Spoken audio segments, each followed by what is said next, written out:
Hello, Taurus rising. Thank you for joining me. I'm Birdie Galaxy. This is the Lunatic Fringe, and this is your January 2024 horoscope based on your rising sign. Now, I use rising signs for my horoscopes, as most horoscopes are written from rising sign perspective. If you are a Taurus sun, you may benefit from this, but you will get a much more accurate and thorough and a deeper understanding of who you are if you read or watch, or not just my channel, but anybody, for your rising sign. So if you are a Taurus rising, this is for you. Stay tuned to find out what January has in store for you.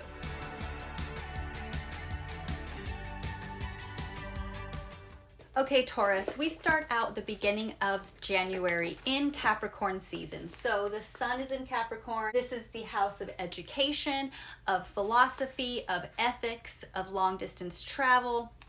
The sun has been shining its light in this area of life for you. So perhaps you are continuing education or taking on a new study or preparing to travel abroad.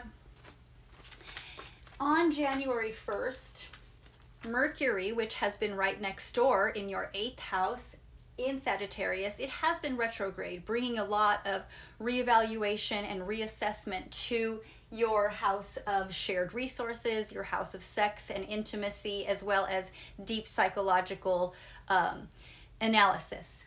So Mercury has been retrograde there. It is now going direct. And what that brings for you is clarity and that forward momentum. We're no longer in reevaluation mode. We are now in forward momentum to matters relating to your shared resources, to money that you might share with a partner or a business or other family members. It really brings out that forward movement and action and manifestation of Mercury, or the magician, to your area of deep diving into your own psychological insights, into your own mental health, into your own psyche.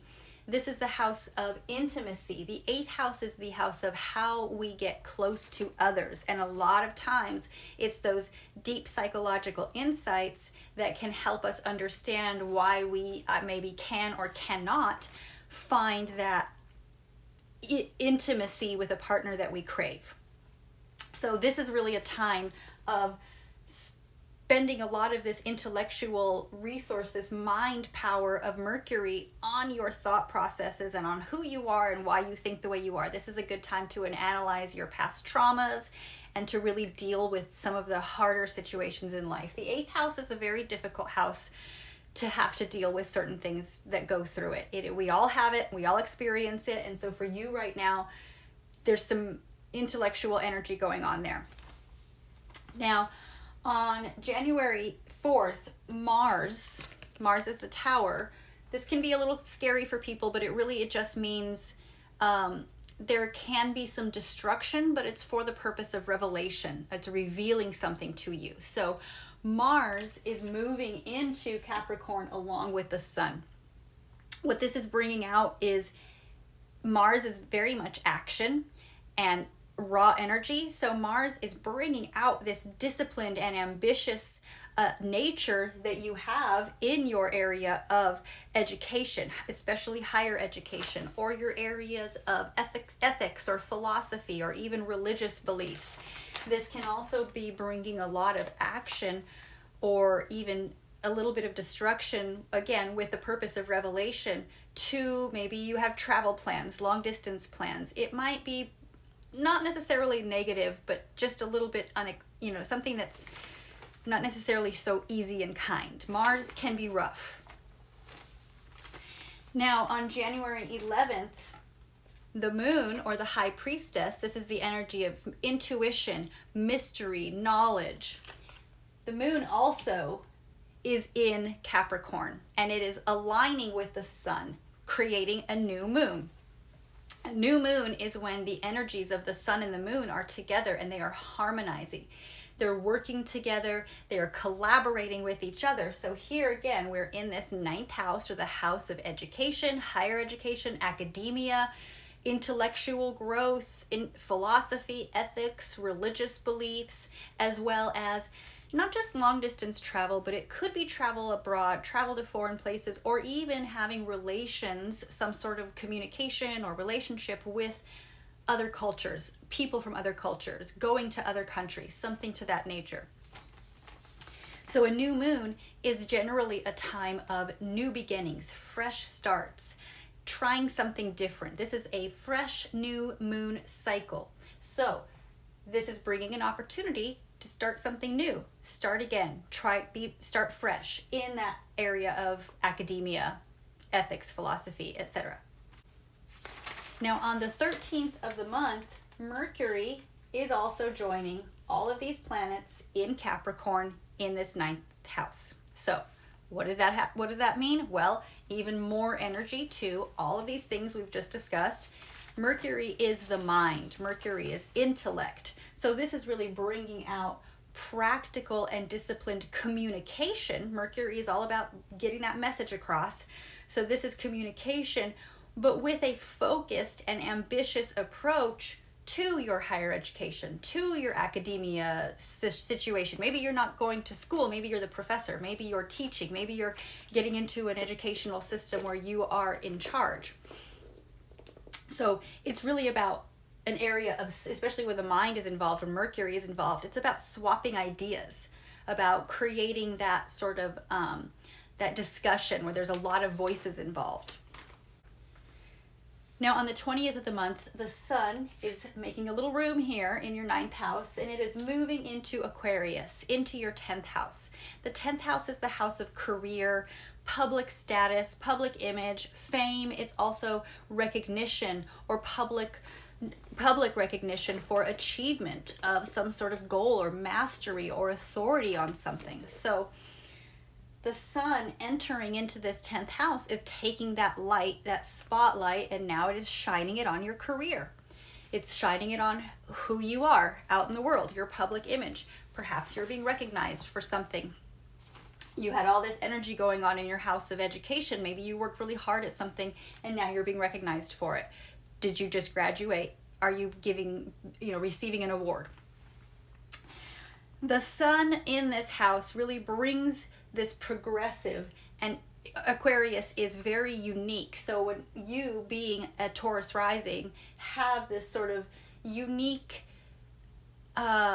aspect to your character when it comes to how you show up in the world and how you shine. When people see you, they think that maybe you're a little eccentric, maybe you're a little weird, a little strange in that area, in your career and in the goals that you choose to go after.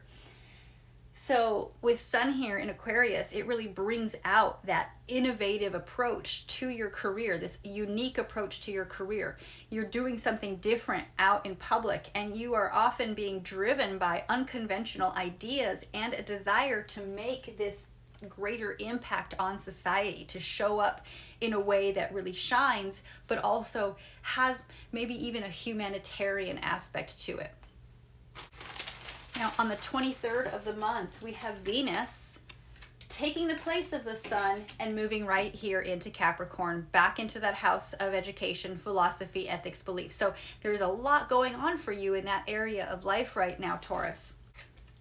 Venus is represented by the Empress, and she represents abundance, nurturing, and fertility, as well as the things that we love and value and hold dear. So Venus moving into this house of education, philosophy, or academia, it's really showing you that you value the stability and the practicality that you may find in a higher education or in an academic setting.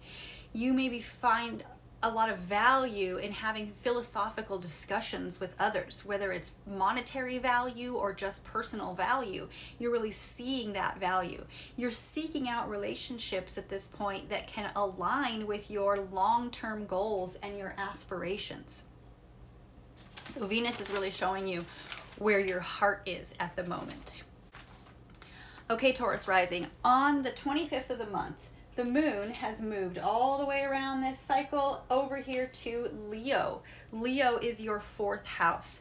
The 4th house is our foundation. It's our roots. It's where we come from, our family of origin, the people we call family who raised us, maybe not your birth family, but this is the house of our foundation. It's where we come from. It's our past. It is who we are emotionally, as well as our physical home, our current physical home, where we live, what it looks like, how we are in private at home, versus the fourth house is the opposite of the 10th house. So the 10th house is our career and public status. Well, the fourth house is the opposite. It's underground, it's secretive, it's below, it's private. So a full moon in the fourth house brings the moon in opposition of the sun. So when we have oppositions, that energy can pull apart. It can be a separating type of energy. So what it does is really brings out a need for finding balance between these two areas of life. So you're needing to find balance between who you are out in the world and who you are at home, or who you want to be out in the world and where you came from, what your foundations or your roots are. So this full moon can really bring a heightened emotional intensity. Full moons, the moon is our emotions, and so especially when it's full, it's like it's overflowing with emotion. It can really bring out a need for you to express yourself emotionally in the realm of home and family, and that there may be a lot of emotional expression happening, a lot of things going on within that home family realm. The moon rules the fourth home, so the fourth house. So the moon here in the fourth house is at home. That means that it is harmonizing and amplifying the energy going on there. So this could be a really emotional time for you during this full moon, Taurus rising. So take that into account as you are planning your month ahead. Now, lastly, Taurus, at the very end of the month, on the 26th, we have Uranus, which has been in your first house, in your house of self, your house of identity, of your perspective on the world. Uranus has been there retrograde. So bringing this sort of reevaluation, reassessment, realignment energy to who you are as a unique individual. Now, Uranus has gone direct. So that energy is now moving forward again, and you may no longer feel the need to reevaluate and reassess. This can really bring out your unique and innovative approach to who you are as a person, who you identify as, how you make yourself up and show up in the world, how you dress, how you look, how you stand out. Now, because Uranus is a very radical and unique energy, this can really be bringing that energy to you and how you show up in the world, and you could be challenging those traditions. You're by nature a traditional person. Taurus is the energy of tradition, of the old school, of staying to it, of staying with things, not changing. So Uranus here has really been making all of these major upheavals and changes and innovation and striking unique things about who you are and who you identify as, how you decide to be in the world. So there's a lot going on for you there, Taurus, a lot of major shifts and changes happening in how you do philosophy and ethics and your mind space in that area, as well as who you are in the world. So those are playing on each other and really shifting your world. So I know that's a lot, Taurus. I hope it's very helpful for you. Thank you so much for watching to the end. And if you want to find out what's happening in February, please subscribe if you aren't already, and I will see you next month. Bye.